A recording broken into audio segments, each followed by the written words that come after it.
Sir. हाँ sir आपने ठीक कहा था सर, वाकई में रेणुका के कॉल रिकॉर्ड से दूध का दूध और पानी का पानी हो गया सर। क्या पता चला फोन रिकॉर्ड से? ये देखिए सर, पिछले 1 साल में रेणुका को सबसे ज्यादा कॉल इस नंबर से आया सर, और ये नंबर अमन जी का है।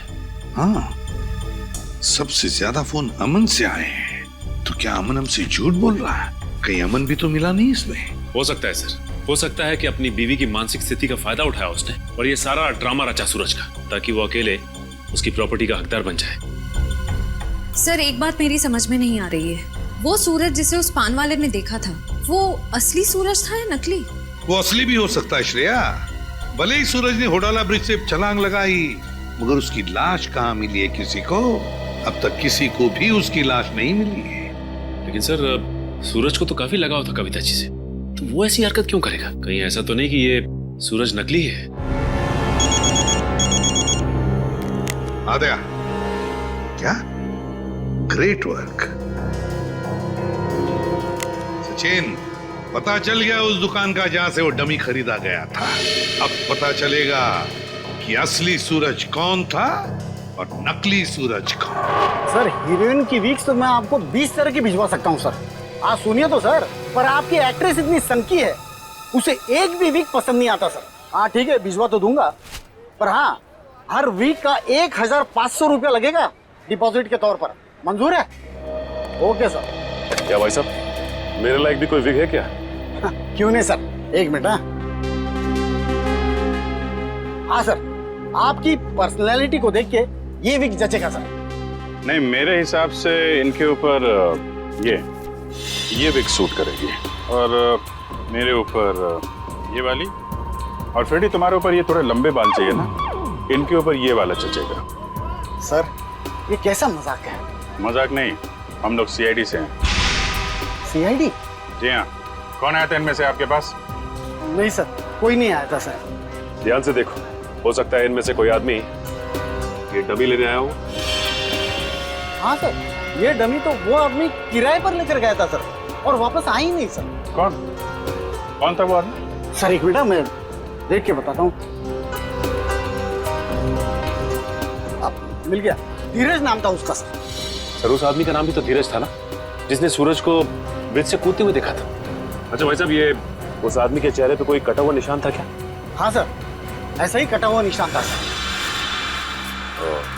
तो ये धीरज भी शामिल है इस षड्यंत्र में, अमन और रेणुका के साथ। रेडी, पता लगाओ इस धीरज का मोबाइल इस वक्त कहाँ पे है।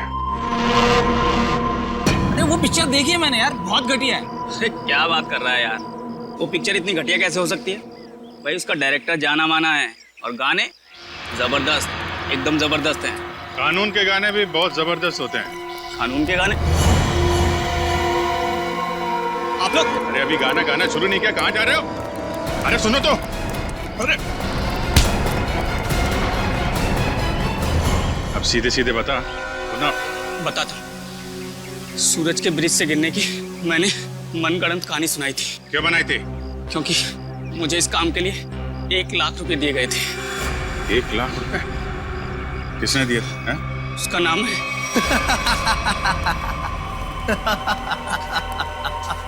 क्यों किया तुमने कविता के साथ ये सब? और मुझे यहाँ इस तरह बांध कर तुम्हें क्या मिलेगा? सुकून, ढेर सारा सुकून। ठीक उसी तरह जिस तरह मौत की दुनिया से निकलकर जिंदा लोगों की दुनिया में आकर मिलता है, वो सुकून। बकवास बंद करो। ना तुम कभी मरे थे और ना ही तुम सूरज हो। बहरूपिये हो तुम, बहरूपिये। अरे बाप रे, तुम्हें तो सब पता है। क्या है ना कि इतनी बातें जानना तुम्हारी सेहत के लिए ठीक नहीं है, तो मैं सोच रहा हूं कि तुम्हारी सारी तकलीफें मैं दूर कर ही देता हूं। ये क्या कर रहे हो तुम?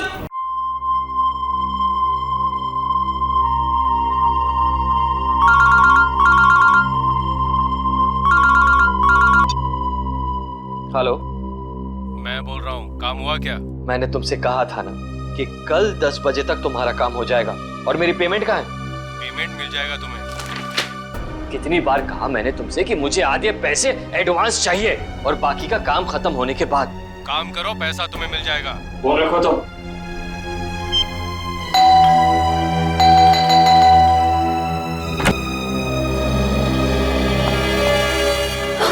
बात है? इतनी घबराई भी क्यों? कविता,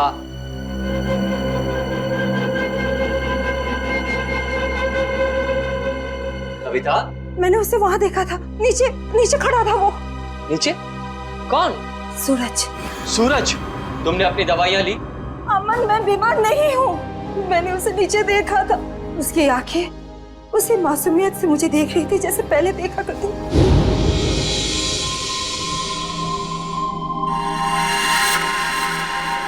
सूरज, सूरज तुम वापस आ गए?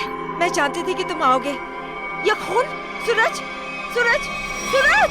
मैंने आवाज भी दी उसे। मेरे इन हाथों से उसे छूना चाहती थी, उसे आशीर्वाद देना चाहती थी, लेकिन जब तक मैं उसके पास पहुंची वो गायब हो गया। कविता, ये सब तुम्हारा वहम है। मैं जानती थी कि तुम यही कहोगे। मैं जानती थी आपको यकीन नहीं होगा। अरे आप ही क्या, कोई भी मेरा यकीन नहीं करेगा। लेकिन ये बात सिर्फ आज की नहीं है, पिछले कई दिनों से मैं देख रही हूँ। वहाँ देखिए, देखिए उस घर में। कविता, बस बस! अरे पिछले 1 साल से उस फ्लैट में कोई नहीं रहता है। ठीक है, आपको यकीन नहीं हो रहा है ना, तो आप 5 मिनट रुकिए। वो वहीं आएगा, उसी घर में जरूर आएगा, आपको जरूर दिखेगा वो। ओके, 5 मिनट ना? ठीक है, रुकते हैं 5 मिनट। देखो सूरज, कहाँ हो तुम?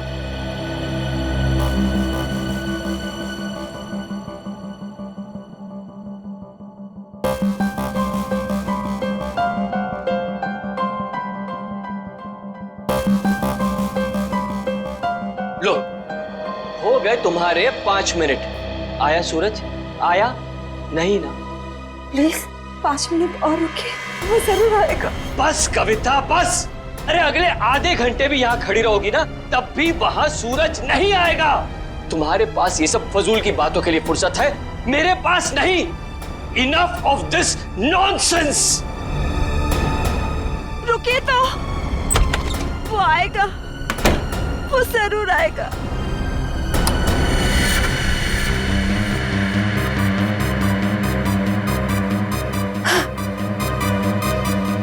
अमन, अमन जल्दी आइए!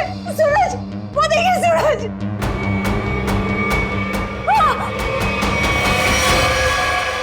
सूरज! अमन! अमन! अमन! जल्दी आइए! जल्दी आइए!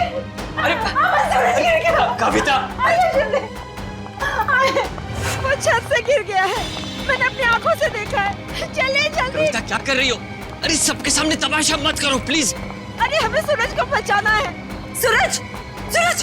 क्या हुआ मेम साहब? आप इस तरह चिल्ला क्यों रही हैं? कहाँ है सूरज? सूरज कहाँ गया? कौन सूरज मेम साहब? इस विंग में तो इस नाम के कोई भी साहब नहीं रहते। अमन, अमन मेरा यकीन करिए, सूरज को मैंने ऊपर बालकनी से गिरते हुए देखा था। यहीं गिरा था वो। देखो, यहाँ तो कोई भी नहीं है कोई दिख रहा है? नहीं ना? कविता, क्या कर रही हो तुम? मेम साहब, जरूर आपने कोई बुरा सपना देखा होगा मेम साहब। नहीं, ना ही मैंने कोई सपना देखा है और ना ही मेरा ये कोई वहम है।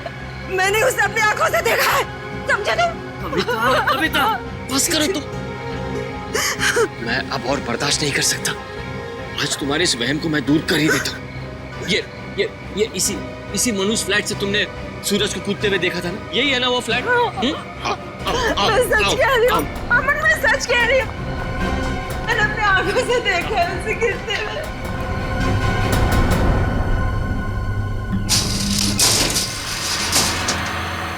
ये लो, अपनी आंखों से देख लो, यहाँ ताला लगा हुआ है।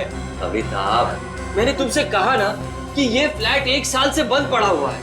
नहीं साहब, साहब बिल्कुल ठीक कह रहे हैं। ये घर पिछले 1 साल से बंद ही पड़ा हुआ है। नहीं, ये तुम सबकी चाल है। मेरे साथ ऐसा घिनौना मजाक करके तुम लोग मुझे गलत साबित करना चाहते हो। कविता, मैं तुम्हारा पति हूँ, इतना प्यार करता हूँ मैं तुमसे। क्या मैं तुम्हारे साथ ऐसा करूँगा? हाँ? इसका पता तो अब सीआईडी लगाएगी। तुम भी ना कविता, हद करती हो बस। हमारी किसी की बात तुम्हारे समझ में नहीं आती। अब सीआईडी को बुलाने की क्या जरूरत थी? कविता जी, आप हैं? जी मैं हूँ। आप ही ने हमें फोन करके बुलाया? मैंने किया था आप लोगों को फोन। तो बताइए क्या हुआ यहाँ पर? मैं आपको बताता हूँ सर। कविता आप क्या कौन है? मैं अमन, कविता का पति और सूरज का फैमिली लॉयर। सूरज, वही जिसने छलांग लगाकर खुदकुशी की? हाँ भाई। कविता जी, मैं कह रहा हूँ आपसे, ये फ्लैट पिछले 1 साल से खुला नहीं है। हम आप सीआईडी का वक्त बर्बाद कर रही हैं। वैसे आप कौन है? मैं इस सोसाइटी का सेक्रेटरी। सोसाइटी के सेक्रेटरी है? तो फिर सेक्रेटरी साहब, अगर कविता जी ने किसी को छलांग लगाकर खुदकुशी करते हुए देखा है तो उसकी तहकीकात करना हमारा फर्ज है, समझे आप? अब हमारा वक्त बर्बाद करने की चिंता मत कीजिए। फ्लैट कहाँ है बताइए। जी ये चाबी है आपके पास? जी। तो खोलिए। कविता जी, आप देख सकते हैं यहाँ सारा सामान ढका हुआ है। कोई यहाँ कैसे आएगा? यहाँ की साफ सफाई तक नहीं हुई है। सेक्रेटरी साहब, आप थोड़ी देर के लिए अपना मुंह बंद रखेंगे और सीआईडी को अपना काम करने दीजिए, ठीक है? जैसा आप ठीक समझे। हाँ तो कविता जी बताइए, कल रात को आपने सूरज को कहाँ पर देखा? जी वहाँ उस बालकनी में। बालकनी?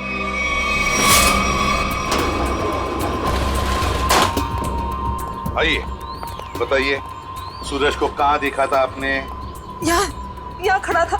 यहाँ पर? हाँ जी। और सर, ये सब कल की बात नहीं, पिछले कई दिनों से मैं उसे यहाँ ही देख रही हूँ। पर कविता जी, ये हो कैसे सकता है? ये फ्लैट को बाहर से ताला लगा हुआ था और ये फ्लैट 6ठे माले पर है। भले ये फ्लैट 6ठे माले पर हो या 7वें माले पर, लेकिन यहाँ पर कोई तो आया था जरूर। कल रात को यहाँ पर कोई था, समझे? पर ये आप इतनी यकीन के साथ कैसे कह सकते हैं? ये मैं नहीं कह रहा हूँ, इस रेलिंग पर जो धूल जमी हुई है ना, ये हमें बता रही है। पर ये हो कैसे सकता है? कोई तो आया था यहाँ पे बालकनी में। ये बालकनी की रेलिंग पे ये मिट्टी देख रहे हो? यहाँ पे मिट्टी साफ है। ऐसा लगता है कोई यहाँ पे था जिसने इस रेलिंग के साथ छेड़छाड़ की। अब आप लोगों को मेरी बात पर यकीन हुआ ना सर? देखा अमन, मैं सच कह रही थी। एक मिनट। अगर किसी ने यहाँ से खुदकुशी की होती तो उसकी लाश कहाँ है? और इतने ऊपर से कूदने के बाद जमीन पर गिरते ही उसका सर फटा होगा, खून निकला होगा। जमीन पर ना उसकी लाश मिली, ना जमीन से खून के निशान। और तो और वॉचमैन तो कुछ देखता। अब हम देख लेंगे और पता भी लगा लेंगे। देख, नीचे चलते हैं।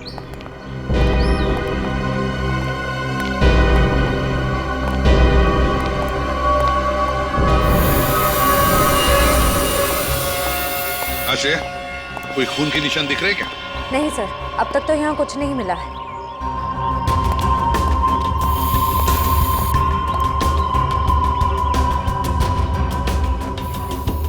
वॉचमैन, कल रात ड्यूटी पर थे ना तुम?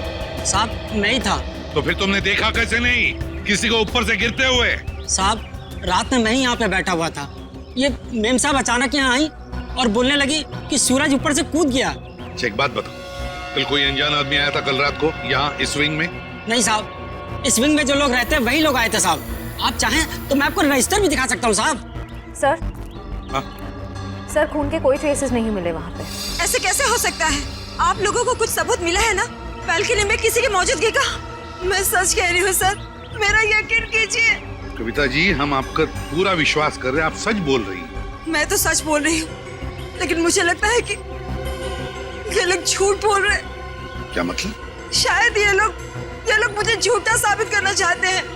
लेकिन क्यों गलत साबित करना चाहते हैं ये लोग? ऐसा ही है सर, मेरे आने से पहले इन लोगों ने लाश को ठिकाने लगा दिया होगा, खून भी साफ कर दिया होगा। मेरा यकीन कीजिए, मैं सच बोल रही हूँ।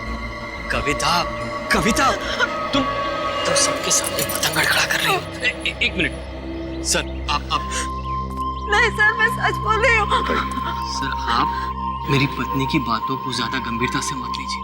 दरअसल उसका दिमागी इलाज चल रहा है। दिमागी इलाज चल रहा है? क्यों, किस लिए?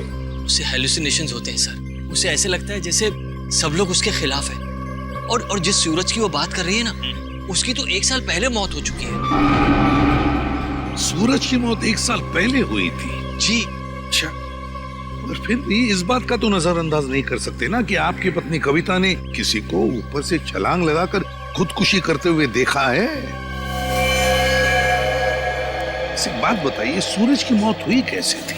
सर, सूरज ने फ्लैट से कूदकर आत्महत्या कर ली थी। वैसे आप कौन है? मैं सूरज का चचेरा भाई प्रतीक और ये मेरी पत्नी नताशा। एक बात बताइए, सूरज ने आत्महत्या क्यों की? सर, सूरज को अपने पिता से बहुत लगाव था और उनकी मौत के बाद उसके पास जिंदा रहने का कोई मकसद ही नहीं बचा था। कविता जी, एक बात बताइए, क्या आपने 1 साल पहले सूरज को कूदते हुए देखा था अपने घर से? तभी मैं इस शहर में नहीं थी सर। मेरे वापस आने के बाद मुझे बताया गया था, लेकिन मुझे यकीन ही नहीं हुआ।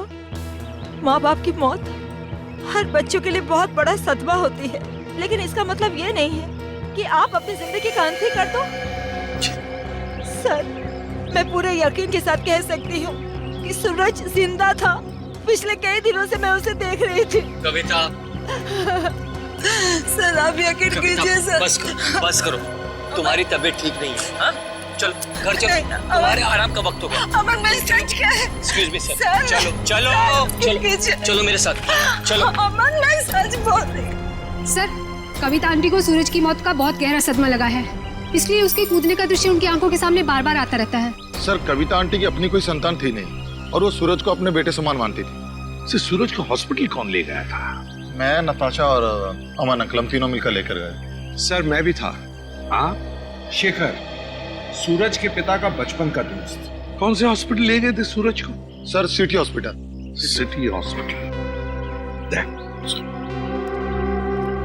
सूरज की मौत 1 साल पहले हुई है, तो पता लगाना पड़ेगा कि लोकल पुलिस स्टेशन का कौन सा ऑफिसर उस केस को देखता था, और फिर उसे लेकर सिटी हॉस्पिटल जाना पड़ेगा। 16 दिसंबर 2012 की रात थी जब सूरज को इस हॉस्पिटल में लाया गया था। काफी नाजुक हालत थी उसकी, कंधा टूट गया था उसका, सर पे भी गहरी चोट आई थी। लग नहीं रहा था कि वो बचेगा। लग नहीं रहा था? बिल्डिंग से कूद के उसकी मौत हो गई थी ना? मौत? नहीं सर, इस हॉस्पिटल के डॉक्टर इतने काबिल थे, उन्होंने उसको बचा लिया था। क्या सूरज जिंदा है? नहीं सर, वो मर चुका है। अरे अभी अभी तो तुम कह रहे थे कि डॉक्टरों ने उसे बचा लिया था। सर, वो बच गया था और उसके जीने की पूरी तमन्ना खत्म हो चुकी थी। हॉस्पिटल से ऑपरेशन के 3 दिन बाद ही वो हॉस्पिटल से भाग गया और फिर ओडाला के ब्रिज से जाकर उसने आत्महत्या कर ली। ओडाला ब्रिज? मतलब सूरज की मौत बिल्डिंग से कूदने से नहीं, ओडाला ब्रिज से कूदने से हुई है। मगर सर, सूरज के घर वालों ने हमसे झूठ क्यों कहा? उसका तो पता हम लोग लगा ही लेंगे। पहले जरा उस डॉक्टर से मिलते हैं जिसने सूरज की जान बचाई थी। सूरज का ऑपरेशन डॉक्टर रेणुका ने ही किया था। डॉक्टर रेणुका? जरा बुलाइए उन्हें। पर अब डॉक्टर रेणुका इस हॉस्पिटल में काम नहीं करती हैं। काम नहीं करती? क्या मतलब? सर, जिस दिन सूरज हॉस्पिटल से भाग गया था उस दिन डॉक्टर रेणुका भी हॉस्पिटल में आखिरी बार ही दिखी थी। सर, हो सकता है डॉक्टर रेणुका ने ही मदद की हो सूरज की हॉस्पिटल से भागने में, क्योंकि इतनी गहरी चोट लगने के बाद कोई आदमी अकेले तो भाग नहीं सकता। ठीक है। जब सूरज का ऑपरेशन हो रहा था तो आप भी थी ना ऑपरेशन थिएटर में? हाँ सर, सूरज का बच पाना तो लगभग असंभव था, मगर डॉक्टर रेणुका ने तो कमाल कर दिखाया। उन्होंने सूरज की जान बचा ली। हॉस्पिटल में सब लोगों ने उनकी तारीफ भी की थी। जब सूरज इतना घायल था तो वो हॉस्पिटल से भागा कैसे?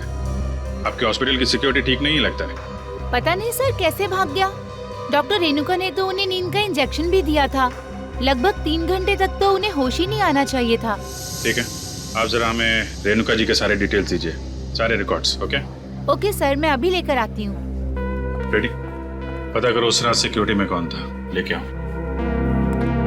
सचिन, आप इनके साथ होडाला ब्रिज जाओ, देखो कहां से छलांग मारी थी उस सूरज ने। आइए। आदे? नहीं, अभी तो मैं हॉस्पिटल में ही हूँ। हाँ, कुछ हैरत अंगेज चीजें पता चली है, मिलके बताता हूँ।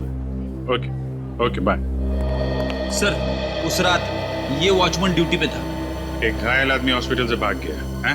ड्यूटी पे सोते हो क्या? साहब, मैंने उसे रोकने की पूरी कोशिश की थी, लेकिन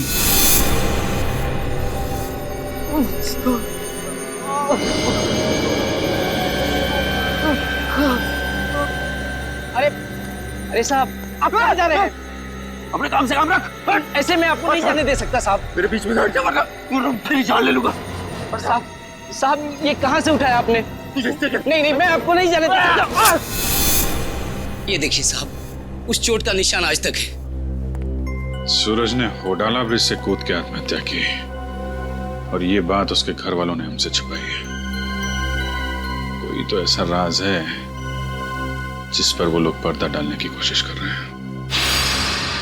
क्या सूरज की मौत बिल्डिंग से कूदने से नहीं बल्कि होडाला ब्रिज से छलांग लगाने से हुई थी? और इतनी बड़ी बात तुम लोगों ने मुझसे क्यों छुपाई? सिर्फ आप ही से नहीं कविता जी, इतनी बड़ी बात सीआईडी से भी छुपाई गई है। कानून से कोई बात तब छुपाई जाती है जब जुर्म के ऊपर पर्दा डालने की कोशिश की जा रही हो। वो ये बात हमने कविता से इसलिए छुपाई थी, हम नहीं चाहते थे कि कविता सूरज के वापस लौटने की झूठी उम्मीद में जिए। जी हाँ सर, मौत बिल्डिंग से कूदकर हुई हो या फिर होडाला ब्रिज से छलांग लगाकर। सच तो ये है कि सूरज अब कभी भी लौटकर वापस हमारी जिंदगी में नहीं है। माना सूरज ने होडाला ब्रिज से नीचे छलांग लगाई, मगर किसी को उसकी लाश मिली है? तो आप लोग इतने यकीन के साथ कैसे कह सकते हैं कि सूरज मर चुका है? मैं जानती थी कि सूरज जिंदा है और वो वापस जरूर आएगा। हे भगवान, तेरा लाख लाख शुक्र है, वो वापस आएगा। इसीलिए हमने ये बात कविता से छुपाई, क्योंकि हम नहीं चाहते थे कि ये सूरज की वापसी की झूठी आस में बंधी रहे। अब आपने इसे सब कुछ सच सच बताकर इस बेचारे की बची कुची जिंदगी में भी जहर घोल दिया। तुम मेरे पति नहीं हो, दुश्मन है दुश्मन। तुमसे मेरी खुशी देखी नहीं जाती, मेरा सुख तुमसे बर्दाश्त नहीं होता। बोलो, छुपाया था मुझसे। कविता जी संभालिए। छोड़िए छोड़िए, अब तो खुश है ना आप लोग हमारे घर में झगड़ा लगाकर? आपके घर के झगड़े से ज्यादा जरूरी फिलहाल हमें यह जानना है सूरज जिंदा है या नहीं। और अगर वो जिंदा नहीं है तो फिर कौन है वो आदमी जो नकली सूरज बनकर ये खेल खेल रहा है? अच्छा, ये है डॉक्टर रेणुका, इसने बचाया सूरज को। हाँ सर, इनके घर पे पूछताछ करने पे इनके नौकर ने बताया कि हॉस्पिटल की नौकरी छोड़ने के 1 हफ्ते बाद ये सिंगापुर चली गई थी। हॉस्पिटल से नौकरी छोड़ने के बाद ये सिंगापुर चली गई, तो फिर कभी न कभी तो वापस आती होगी। नहीं सर, वापस आना तो दूर की बात है, इन्होंने एक फोन तक नहीं किया। अरे, एक फोन तक नहीं किया? बड़ी अजीब बात है। कोई अपना घर नौकर पर सौंप जाता है तो कभी न कभी फोन करके पूछताछ तो करता है घर की हालत के बारे में। हाँ सर, पर इन्होंने ऐसा बिल्कुल नहीं किया। और सर, नौकरों की पगार हर महीने सीधे उनके अकाउंट्स में डाल दी जाती है, वो भी कैश। नहीं नहीं नहीं नहीं, कुछ और ही चक्कर है, कुछ और ही चक्कर है ये। सर ये धीरज, इन्होंने सूरज को होडाला ब्रिज से कूदते हुए देखा था 1 साल। क्या तुम्हें पूरा यकीन है कि वो सूरज ही था? जी सर, पुलिस ने उस वक्त उसकी फोटो दिखाई थी, वही सूरज था। क्या यही था वो? हैं? जी सर, यही सूरज था। अगर तुमने सूरज को ब्रिज से कूदते हुए देखा तो तुमने उसे बचाने की कोशिश क्यों नहीं की? रोका क्यों नहीं उसे? सर, मुझे नहीं मालूम था कि ये कूदने वाला है। मैंने समझा कि बस यूं ही टहलने के लिए आया होगा। जब तक मैं कुछ समझ पाता, इन्होंने वहां से छलांग लगा दी। कब हुआ ये? सर, रात तकरीबन 1 बजे की। रात के 1 बजे? तो क्या मैं पूछ सकता हूँ कि रात के 1 बजे आप वहां क्या कर रहे थे होडाला ब्रिज पर? सर, वो क्या है ना कि मैं एक लेखक हूँ। जब कभी कहानी लिखते लिखते अटक जाता हूँ तो वहां टहलने के लिए निकल पड़ता हूँ, इस उम्मीद से कि शायद कोई नई प्रेरणा मिल जाए। लेकिन जब से ये हादसा हुआ है ना सर, मैंने उस ब्रिज पे जाना बंद कर दिया है। वैसे आप लिखते क्या है? सर, मैं उपन्यास लिखता हूँ, नोवेल्स। ठीक है धीरज, थैंक यू वेरी मच, तुम जा सकते हो। अगर जरूरत पड़े तो हम तुम्हें फिर से बुला लेंगे।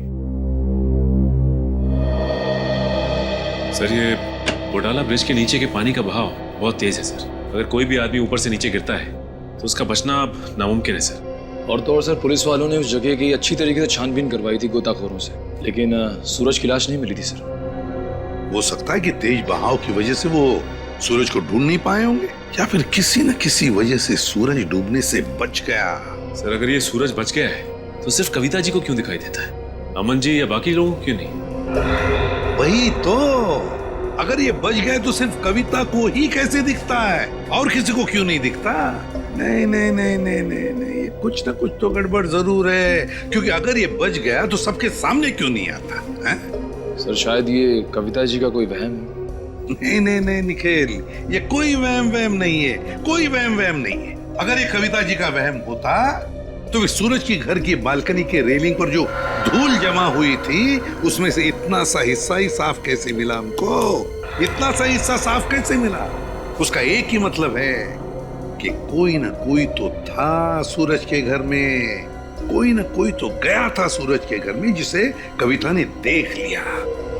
मगर कौन गया था सूरज के घर में? है कौन ये? इसका पता तो लगाना ही पड़ेगा।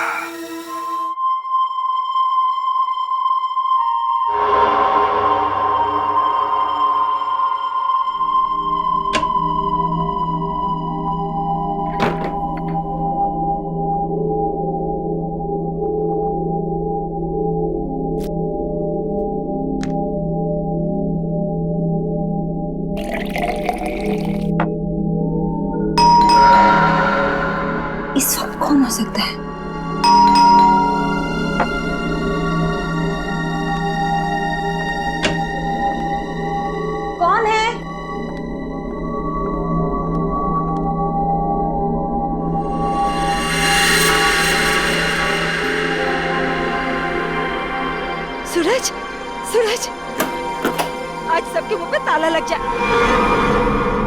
हैं? सूरज, अब कहाँ चले गए?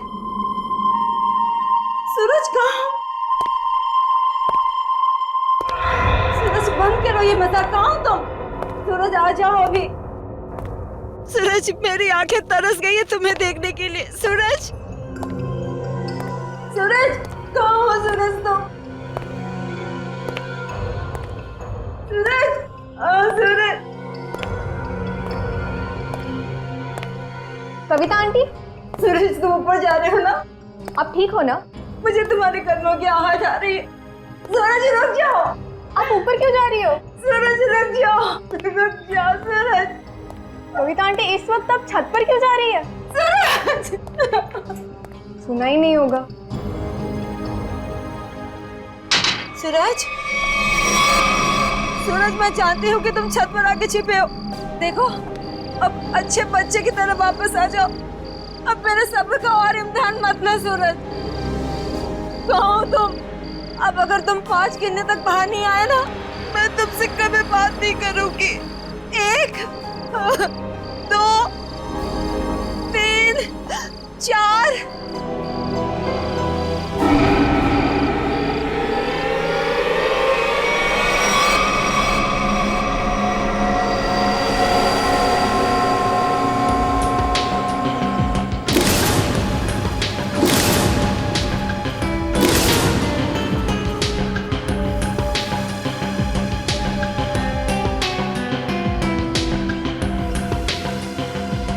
तुम इस विंग के वॉचमैन हो ना? जी साहब। कैसे हुआ ये सर? साहब, कल रात तकरीबन 2 बजे मुझे किसी की चीख सुनाई दी। देखा तो कविता मैम साहब लहूलुहान जमीन पर पड़ी हुई थी। सर, मैं सोच भी नहीं सकता था कि सूरज के गम में कविता आत्महत्या। पता नहीं आजकल के लोग इतना कमजोर क्यों हो गए। दुख बर्दाश्त करने की किसी में भी शक्ति नहीं रही। सर, सही है, देखिए।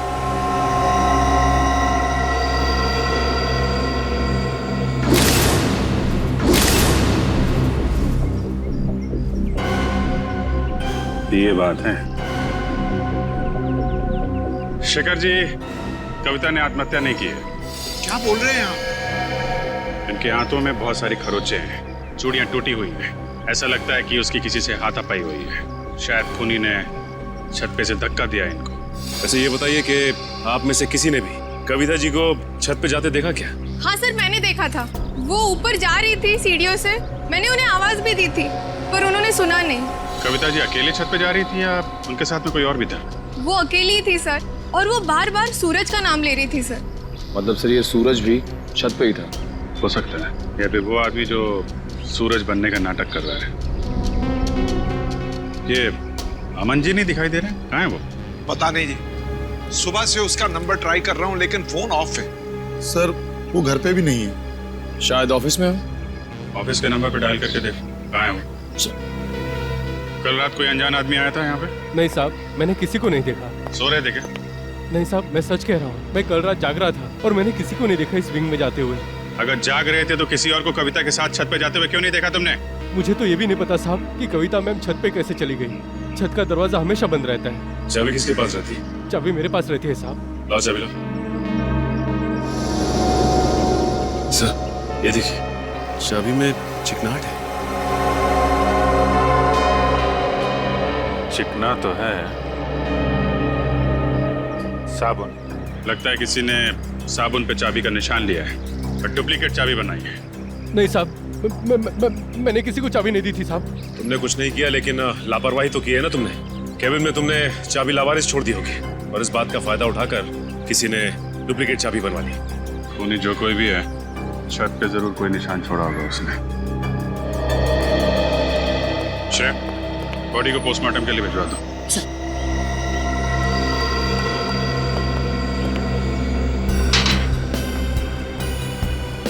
यहां से गिरी है।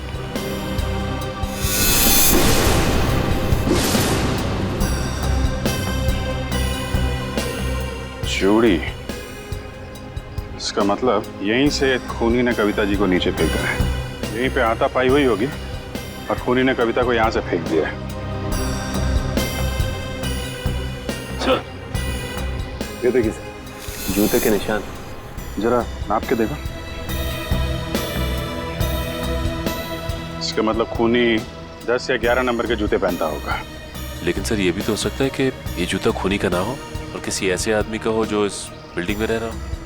सचिन वॉचमैन बता रहा था ना, दरवाजे पे ताला लगा रहता है और उस चाबी पे भी साबुन लगा हुआ है। इसका मतलब खूनी ने डुप्लीकेट चाबी बनाई है। ये निशान खूनी का ही होगा।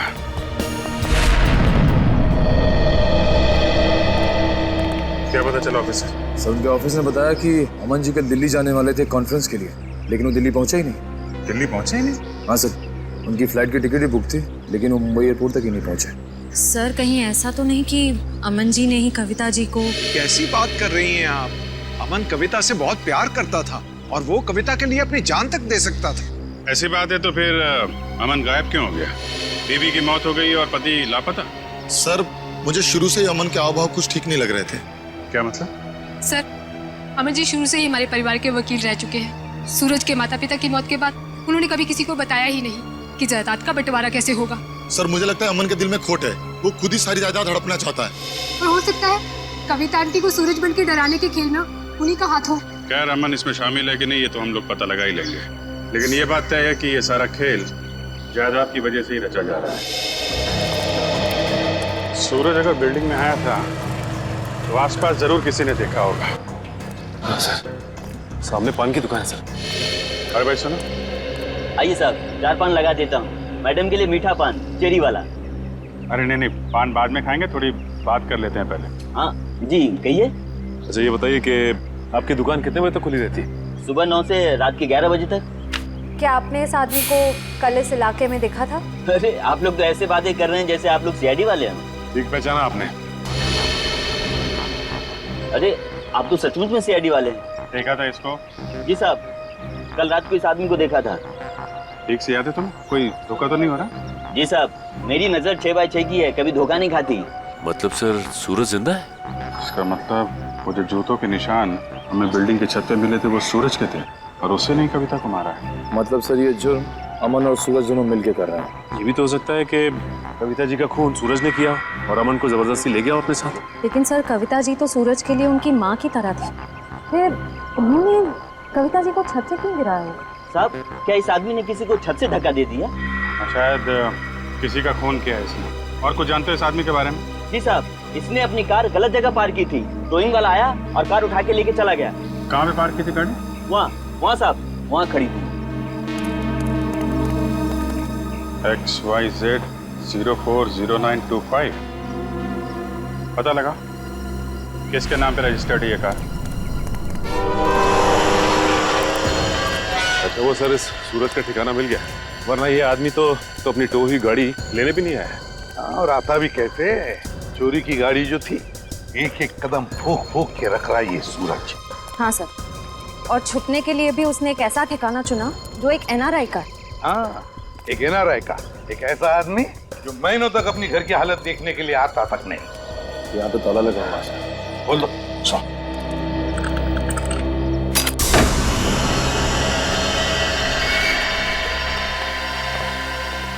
इस कमरे में से तो बहुत बुरी तरह से बदबू आ रही है। ऐसा लगता है जैसे कोई लाश है। कोई लाश ही सड़ी है इस घर में। ढूंढो, देखो कहाँ पर है वो लाश।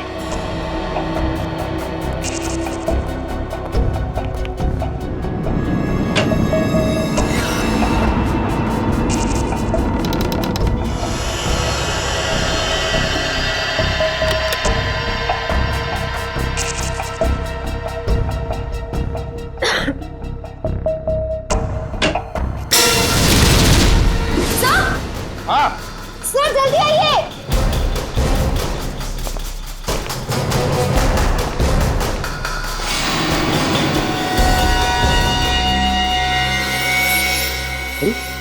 तो रेणु कहाँ है? यही है ना वो डॉक्टर जिसने सूरज पर इलाज किया था? ये रेणु का ही है। लेकिन सर इसके नौकर ने तो बताया था कि रेणुका सिंगापुर गई। जरूर रेणुका ने झूठ कहा था अपने नौकर को कि वो सिंगापुर जा रही है। सर ये देखिए, गले पे निशान। ऐसा लगता है किसी तार से गला घोंट के मारा गया है। बिल्कुल पतला सा था, और जिस तरह से बदबू आ रही है, जिस तरह से ये लाश सड़ी है, लगता है 2-3 दिन तो हुए हैं इस खून को। सर ये देखिए, उसके हाथ पे भी निशान है। वो इधर भी। सर ये निशान इस चीज का हो सकता है। ये निशान लगता है किसी रस्सी वस्सी से होते हैं ना निशान, खींचते वक्त वैसे लगते हैं ये निशान। ढूंढो जरा इस कमरे में, जो भी चीज है, जिस चीज से ये निशान बना है, तो यही कहीं मिलना चाहिए।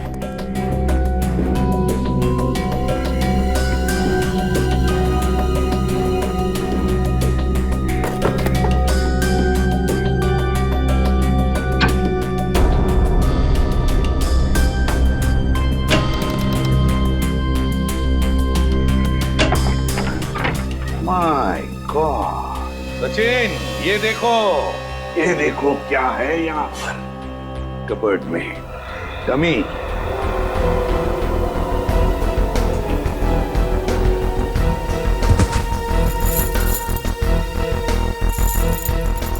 कैरबिनेर और रस्सी भी। सचिन, लगता है रेणुका के हाथ पर जो निशान है ना, शायद इस रस्सी की वजह से ही है, खींचते हुए। ये देखो ऐसे। हाँ सर, लेकिन सर ये सारी की सारी चीजें इस घर में क्या कर रही हैं? क्योंकि ये सब चीजें तो शूटिंग में इस्तेमाल की जाती हैं, हार्नेस बांधने के लिए। याद है सचिन, सूरज के घर की बालकनी की रेलिंग पर बहुत सारी धूल जमी हुई थी, लेकिन एक जगह पर इतना सा हिस्सा साफ था। जरूर इस रस्सी की वजह से ही होगी वो जगह साफ। मतलब सर ये सूरज का बालकनी से कूदना कविता जी का वहम नहीं था, बल्कि रेणुका और सूरज दोनों की मिलीजुली साजिश थी। बिल्कुल सचिन, ऐसा ही होगा। हुआ ये कि सूरज जब अपने घर में आया तो कविता ने उसे सामने से देख लिया। फिर सूरज और रेणुका ने मिलकर इस डमी को अपनी बालकनी से नीचे फेंक दिया। तब कविता को शायद ऐसे लगा कि सूरज अपनी बालकनी से कूद पड़ा, तो वो अपने पति के साथ नीचे दौड़ कर आई और यहाँ सूरज और रेणुका इस डमी को ऊपर खींचने लगी इस रस्सी से, और इसीलिए खींचने की कोशिश में रस्सी के जख्म के निशान रेणुका के दोनों हाथों पर आ गए। मगर सर ये सारा का सारा प्लान रेणुका और सूरज का था। एक बात समझ में नहीं आई, ऐसी क्या मजबूरी आई सूरज के सामने कि उसे रेणुका को मारना पड़ा? शायद रेणुका सूरज को ब्लैकमेल कर रही थी। Double game. काम करो, इस रेणुका के सारे फोन रिकॉर्ड्स चेक करो, सारे फोन रिकॉर्ड्स, और साथ में ये भी पता लगाओ कि ये डमी, ये कैरबिनेर और ये रस्सी कहां से खरीदे गए थे। पता चलेगा इस पूरे प्लान के पीछे किसका हाथ है, किसका दिमाग है। सर, हाँ सर, आपने ठीक कहा था सर। वाकई में रेणुका के कॉल रिकॉर्ड से दूध का दूध और पानी का पानी हो गया सर। क्या पता चला फोन रिकॉर्ड से? ये देखिए सर, पिछले 1 साल में रेणुका को सबसे ज्यादा कॉल इस नंबर से आया सर, और ये नंबर अमन जी का है। हाँ, सबसे ज्यादा फोन अमन से आए हैं। तो क्या अमन हमसे झूठ बोल रहा है? कहीं अमन भी तो मिला नहीं इसमें? हो सकता है सर, हो सकता है कि अपनी बीवी की मानसिक स्थिति का फायदा उठाया उसने और ये सारा ड्रामा रचा सूरज का, ताकि वो अकेले उसकी प्रॉपर्टी का हकदार बन जाए। सर एक बात मेरी समझ में नहीं आ रही है, वो सूरज जिसे उस पान वाले ने देखा था, वो असली सूरज था या नकली? वो असली भी हो सकता है श्रेया। भले ही सूरज ने होडाला ब्रिज से छलांग लगाई, मगर उसकी लाश कहाँ मिली है किसी को?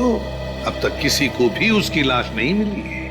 लेकिन सर सूरज को तो काफी लगाव था कविता जी से, तो वो ऐसी हरकत क्यों करेगा? कहीं ऐसा तो नहीं कि ये सूरज नकली है?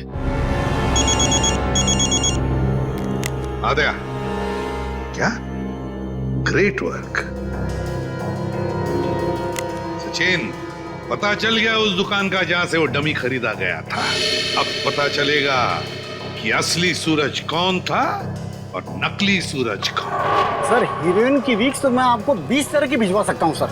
आप सुनिए तो सर, पर आपकी एक्ट्रेस इतनी सनकी है, उसे एक भी वीक पसंद नहीं आता सर। हाँ ठीक है, भिजवा तो दूंगा, पर हाँ हर वीक का 1500 रुपया लगेगा डिपॉजिट के तौर पर।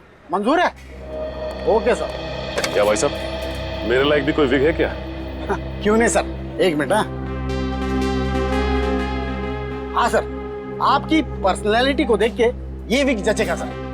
नहीं, मेरे हिसाब से इनके ऊपर ये विग सूट करेगी, और मेरे ऊपर ये वाली, और फ्रेडी तुम्हारे ऊपर ये थोड़े लंबे बाल चाहिए ना, इनके ऊपर ये वाला चचेगा। सर ये कैसा मजाक है?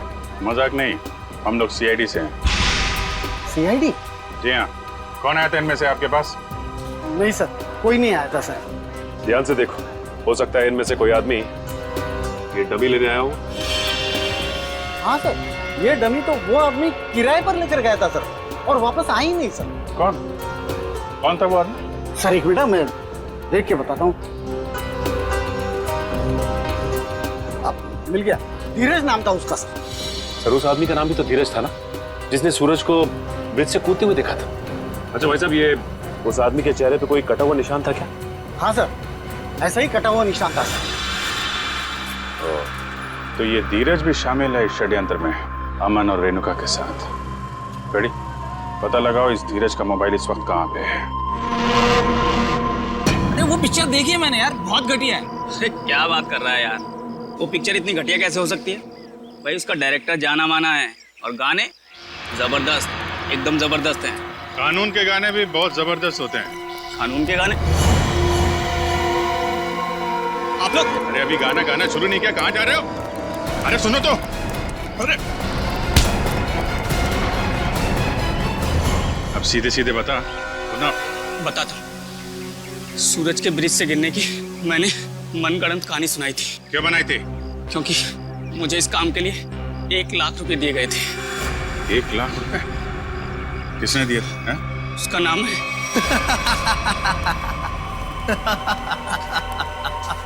क्यों किया तुमने कविता के साथ ये सब? और मुझे यहाँ इस तरह बांध कर तुम्हें क्या मिलेगा? सुकून, ढेर सारा सुकून। ठीक उसी तरह जिस तरह मौत की दुनिया से निकलकर जिंदा लोगों की दुनिया में आकर मिलता है, वो सुकून। बकवास बंद करो। ना तुम कभी मरे थे और ना ही तुम सूरज हो। बहरूपिये हो तुम, बहरूपिये। अरे बाप रे, तुम्हें तो सब पता है। क्या है ना कि इतनी बातें जानना तुम्हारी सेहत के लिए ठीक नहीं है। तो मैं सोच रहा हूं कि तुम्हारी सारी तकलीफें मैं दूर कर ही देता हूं। ये क्या कर रहे हो तुम? इतनी बातें जानना तुम्हारी सेहत के लिए ठीक नहीं है। तो मैं सोच रहा हूं कि तुम्हारी सारी तकलीफें मैं दूर कर ही देता हूं। ये क्या कर रहे हो तुम? रुक जाओ जतिन। इसकी टिकट काटने से पहले इसे देख लेने दो कि ये सारा खेल किसका रचा हुआ है। तुम? हाँ मैं कभी सोच भी नहीं सकता था कि इस सब के पीछे तुम हो। तुम्हारे सोचने की शक्ति वैसे भी कभी कुछ खास रही नहीं, और अब अपने जीवन के आखिरी पलों में अपने दिमाग पर जोर डालना बंद करो। हम ही सब कुछ आपको बता देते हैं। क्यों जतिन? क्या है ना कि तुम्हारे मरने के बाद मैं कोर्ट जाऊंगा, सूरज बनकर सरकारी कागजों पर दस्तखत करूंगा। फिर क्या है, सारी जायदाद हमारी। क्यों बॉस? अरे तुम लोगों को प्रॉपर्टी चाहिए थी तो मुझसे पहले ही कह देते। कविता की जान लेने की क्या जरूरत थी? बहुत अफसोस है कविता की मौत का। जतिन चलो अब देर मत करो, इसे भी भेज दो कविता के पास, भेज दो। Just boss.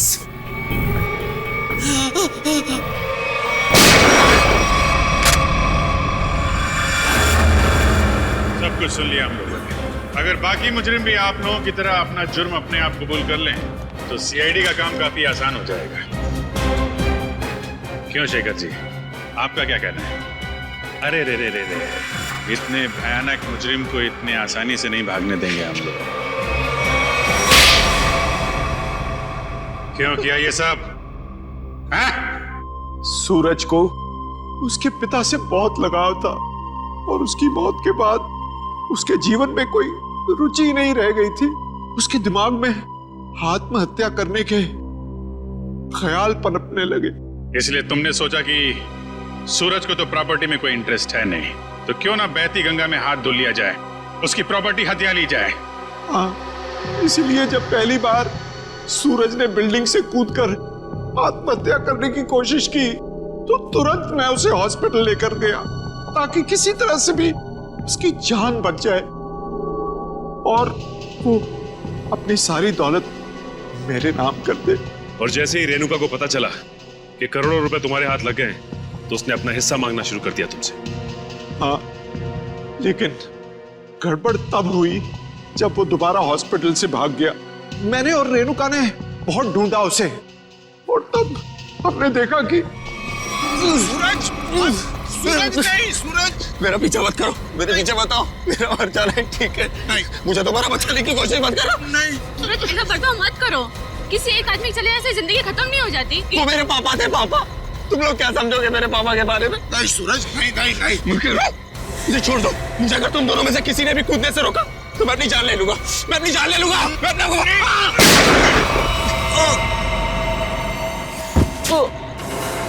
क्या सूरज को तुमने मार डाला? जानबूझकर नहीं मारा, गलती से गोली चल गई थी और फिर उसकी लाश को हमने नीमवाड़ी के जंगल में दफना दी।